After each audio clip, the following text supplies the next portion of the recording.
Hello, my name's Simon Cozens and I'm a font engineer.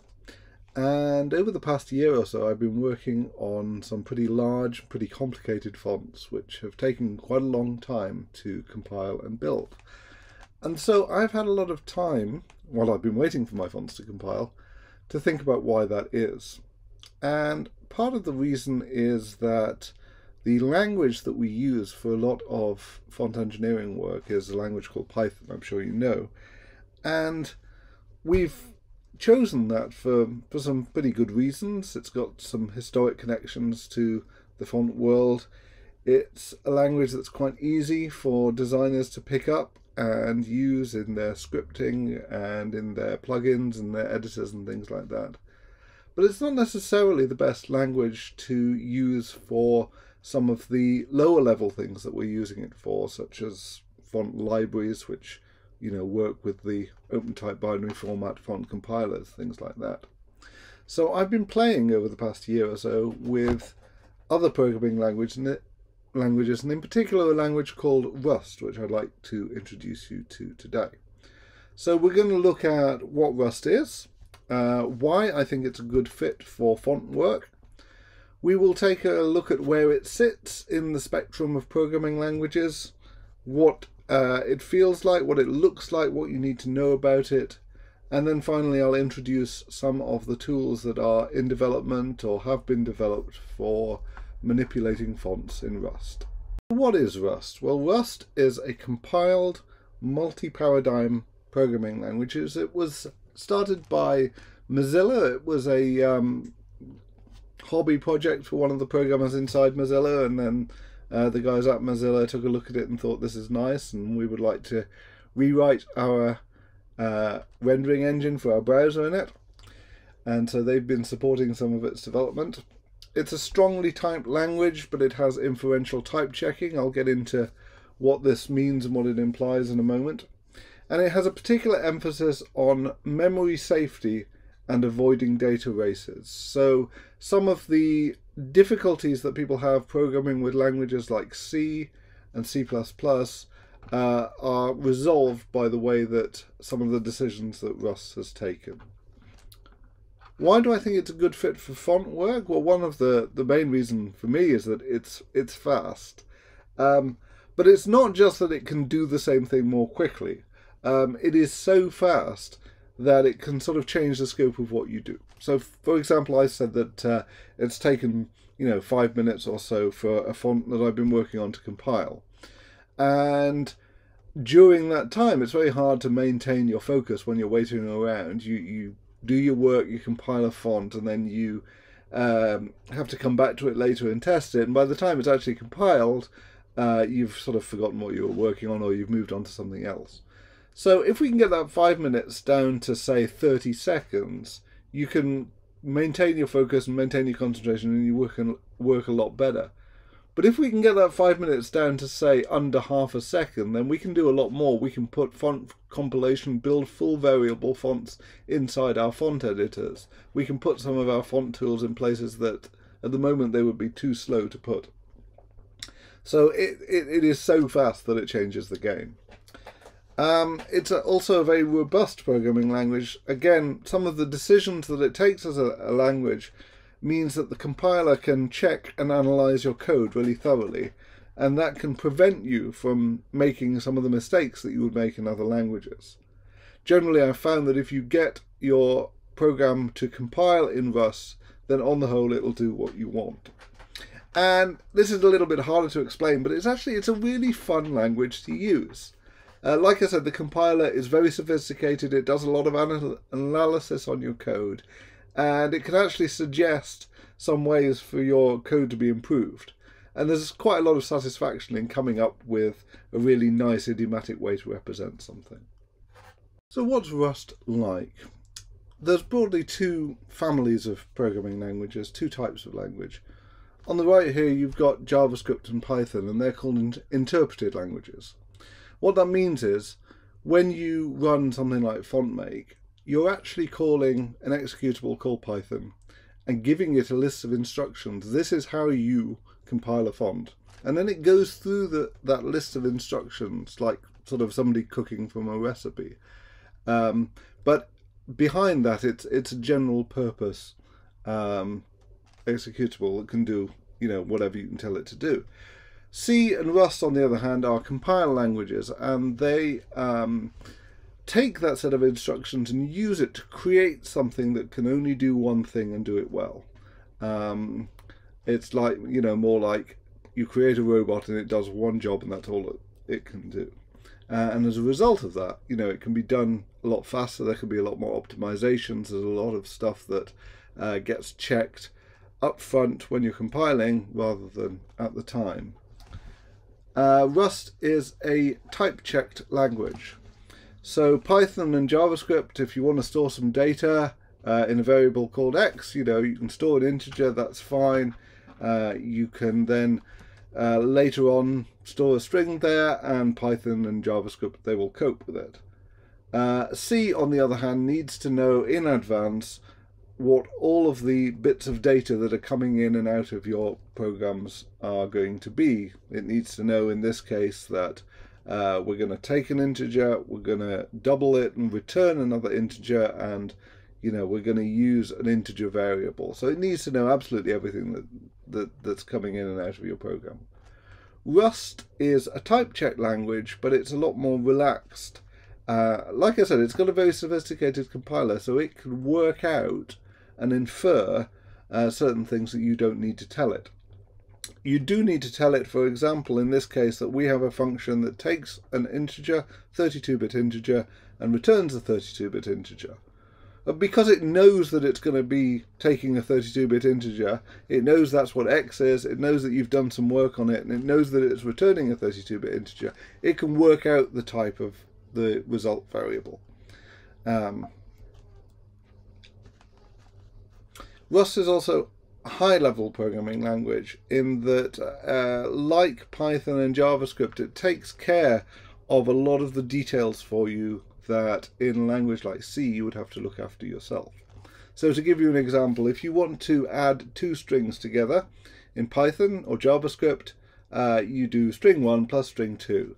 And all of the sort of low-level details, where is the string in memory, where is it going to end up in memory, have we got enough memory space available to store the string at the new length, that all gets taken care of for you. Whereas if you're doing it in C, you've got to add up the length of the string in advance, make sure you've got enough memory, allocate the memory, copy it all in, and then when you've done, you've got to return the memory to the system. Rust is a little bit in between. It will give you that sort of dynamic allocation, but it likes to know where the memory is and when it's being used and when you finish using it, and we'll see an example of that later. But a lot of the costs that are paid by dynamic allocation are paid as much as possible in advance at compile time, and it doesn't do so many checks at runtime as Python and JavaScript would do. It's also high level in the sense that it gives you a lot of help. C is a very small language. It doesn't have much built-ins. If you want to sort something, you've got to write a sort algorithm for it. If you want to have a string that grows as you dynamically add stuff to it, you've got to write all that yourself.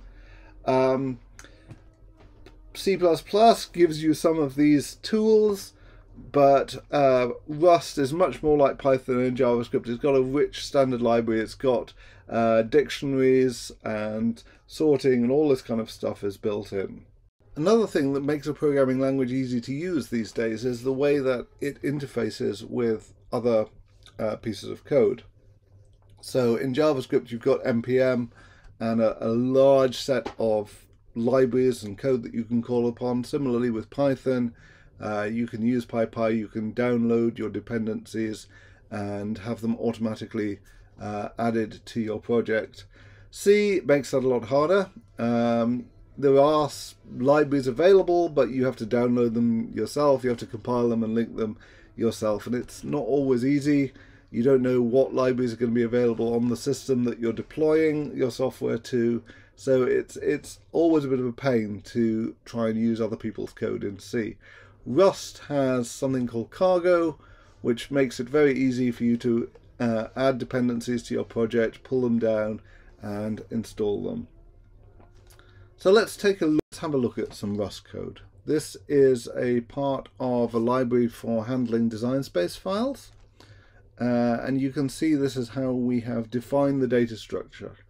We've said that the design space contains all these different elements, and we've given them all some documentation, and just like Python, that documentation can automatically be turned into a nice HTML doc for the library.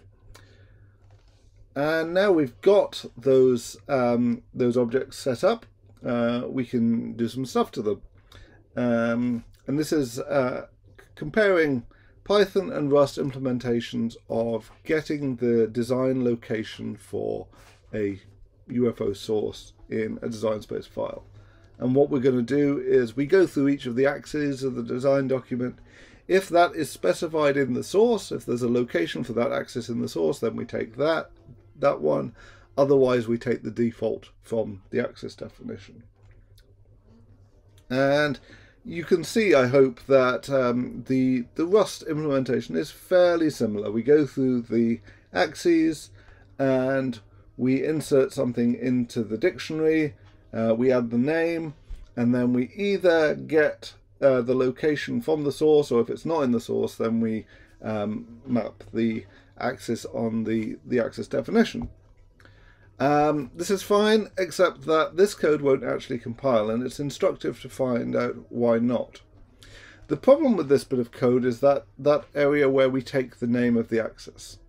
And if you think about it, the question you need to ask when you're programming Rust all the time is, where is this bit of memory stored and who does it belong to? Now, the name of an axis is stored inside the axis document, which is inside the design space document, and it belongs to that axis.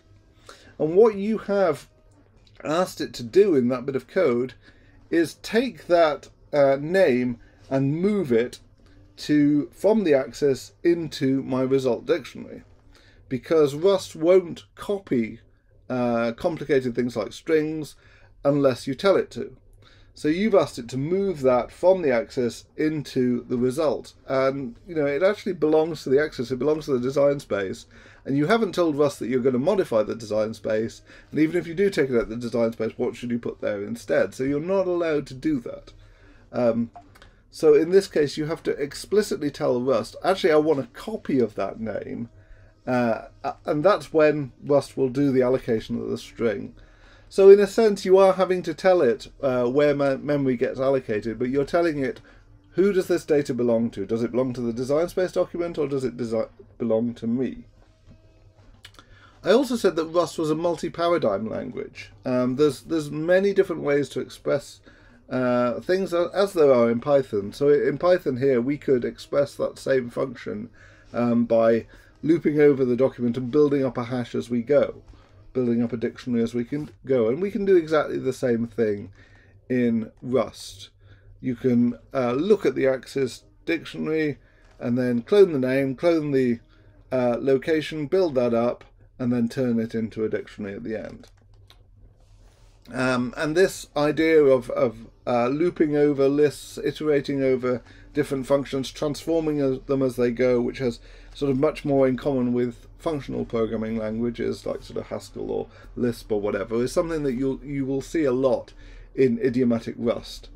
So here's an example. When we are compiling a binary font file, we have to tell it how many, what is the maximum number of components in all of the glyphs. So we go through the glyphs, we go through the list of glyphs, we turn each glyph into the number of components in that glyph, we find the maximum, and that returns something called an option, because there might not actually have been any glyphs. You might have a font with no glyphs, and then what do we do if we're trying to take the maximum of a list with nothing in it? And you have to say at the end, well, if there was nothing in it, just return 0. So there we go. We've started with a list of glyphs, and then we've transformed it and done various things to it, and come out with our answer at the end. And that's a sort of nice idiomatic bit of Rust. Let's go back to this question of memory safety and sort of knowing where things are in memory. Here's the representation of the design space that we set out earlier on. Now, if you've got a language like Python or some other dynamic programming language, you might want to do something like this to store a little reference to the design space document so that you can get at that later from inside your axes object. That is very difficult to do in Rust. If you try this, the compiler will be very sad at you. And like I said, Rust compiler is quite sophisticated. It will explain what's going on and tell you in great detail what you've done wrong. So what we have done wrong in this instance is we've made a type called design space which contains axes, and the axes contain design spaces, and that's obviously going to be of infinite size because it recurses. And it tells you that the problem is that there's a recursion in design space because we haven't put some kind of indirection in the way to say we don't want the whole design space, because obviously that would be silly. We just want a reference to it or a pointer to it. And I've cut out the rest of the error message, but the rest of the error message tells you some things that you can do to fix the problem. So we try one of them. We say, well, I just want a pointer to that design space. I don't want the whole thing, of course. And again, the compiler is very sad at you because it says, well, where's that pointer going to point to? I need to know that that memory isn't going to disappear on me if it's going to be freed somewhere else in the program. So you need to tell me how long this pointer is going to live for, so that I don't deal with accidentally freed pointers. And this it's a pain, but it solves some of the big problems of memory access in languages like C, where you try and access something and actually it's been freed somewhere else in your program. And again, it tells you some things that you can do to try and fix this problem. But at this stage, we are doing something that Rust people call fighting the borrow checker. We are trying to fight the compiler and get it to do what we want it to do. And when you're doing that, that's a good sign that you're not writing idiomatic Rust. If we just stick with the structure that we put out before, everything works a lot easier, everything compiles a lot easier, and our code works better. And that is what they call the radical wager of Rust. That if you are prepared to adapt yourself to this way of thinking about memory and ownership and things like that, then some of the payoffs are fantastic. For example, because Rust knows where everything is in memory, it can make sure that there are no races and things don't overlap. So this is a piece of code which looks at the sources of a design space file, iterates over them, and turns each of them into the UFO by loading the UFO with a library called NORAD.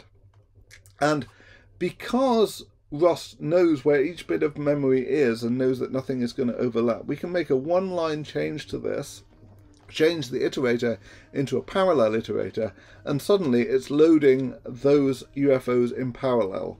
So if you've got 8 cores in your CPU, your suddenly code is running 8 times faster. And that's some of the ways that we get some highly efficient code out of Rust. Okay, finally I want to tell you about some of the tools and the libraries that are available in Rust at the moment. And I guess I should warn you that we are, for me, we're in a very exciting time. We're in the very early infancy of putting together font tools in Rust, and that means that you can write a lot of interesting code and make a lot of progress, but it's not a time to be jumping into Rust if you like stable things that help you let you get your job done today. But there's a lot of things that you can have a lot of fun with. There are 2 main Rust-based font editors that are in various stages of development. One of them is called RuneBender. The other is called MFEK. These are both UFO-based editors. Both have been used to make open source fonts, complete fonts. I would say that probably MFEK is slightly more usable than RuneBender at the moment, but they've both got their positives and negatives. We're building up quite a large ecosystem of libraries for Rust programmers to do various font things.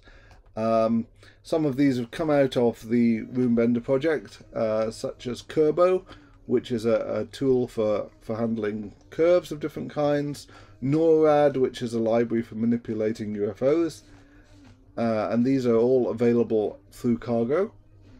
The MFEK project has produced some tools like UFO Stroker, which is a noodling library. So if you've got an open curve, it can fill it, it can put different caps and strokes and dashes and dots and other things like that. And there is a Python wrapper around that. There is some work in progress in compiling Adobe feature code in Rust. When that happens, that will make our compilers an awful lot faster. And there is the Rust Font Tools workspace, which is a set of different libraries and utilities based around a port of font tools to Rust. There's also a library there for handling design space files. I've shown you some of its code. There's a library called Babelfont, which gives you access to glyph sources, UFO sources, FontLab sources, all in the same sort of structure. And there's a library for quickly compiling glyphs into glyph tables. Moving on to sort of the more utility side, command line utilities. I've put together a few command line utilities in that Rust Font Tools project. DS Checker will check your design space files for correctness issues, but also for interpolation issues. And it can tell you that, you know, you've got a valid interpolation, but this instance starts at this point and this instance starts at the other point, and so your interpolation is going to go wrong. There's a few utilities there for manipulating UFO files, converting cubic to quadratic curves, decomposing mixed glyphs, things like that. The Font Tools library has got its own set of CLI utilities that you can use to process and post-process binary TTF files, things like removing overlaps, things like compressing the gvar table. And I'm currently working on something called Triangulate, which is a instantiator for UFOs. So if you've got a design space file and you want to get a instance at a particular location, you can emit that using Triangulate. Again, we can do all this in Python, but it is so much faster in Rust. And we are now at the stage where we're starting to think about doing font compilation in Rust. And there's two main projects to do this. One is my project called Fonticulus, which is kind of just my hobby thing. I know Google Fonts are allowing me to do various things, but the Rust stuff I'm just sort of doing on the side at the moment. That's not supported by Google Fonts, but Google Fonts have got their own project called Oxidize that I'm contributing to, which aims to produce a faster Rust compiler as well. But I would like to show you how Fonticulus goes and how much faster it is. So this would normally be a live demo, but that doesn't quite work when I'm pre-recording the talk. I'm going to show you building a variable font out of Noto Serif. Now, Noto Serif is an 8-master font. It's 3,720 glyphs, so altogether about 30,000 glyphs. And we're building it with FontMake. We're going to time that. As you can see, the first step is parsing the glyphs file, which takes quite a while by itself. And as well as that, it's doing some compatibility checks on the UFO as well. It takes a little bit of time.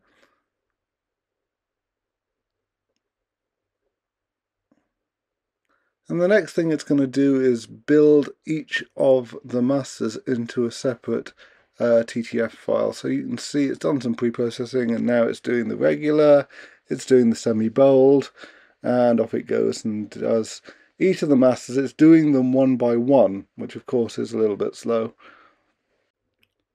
And when it finishes doing all the masters, it then merges all those TTFs together.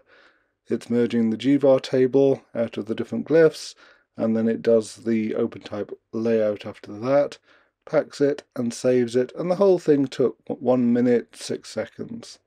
Now let's try that again in Fonticulus, our Rust compiler, same inputs, a glyph file, and we'll save it as notoserve.ttf, and that took all of half a second. So Rust is what, about 120 times faster. And just to show that there's nothing up my sleeve, let's have a look at the variable font. There we go, it's a 2-axis font. The variations are working nicely. So I think Rust has a lot of potential. Thank you for joining me today, and I hope you'll stick around to talk about it a bit more, and I'll join you in the Q&A. Thank you.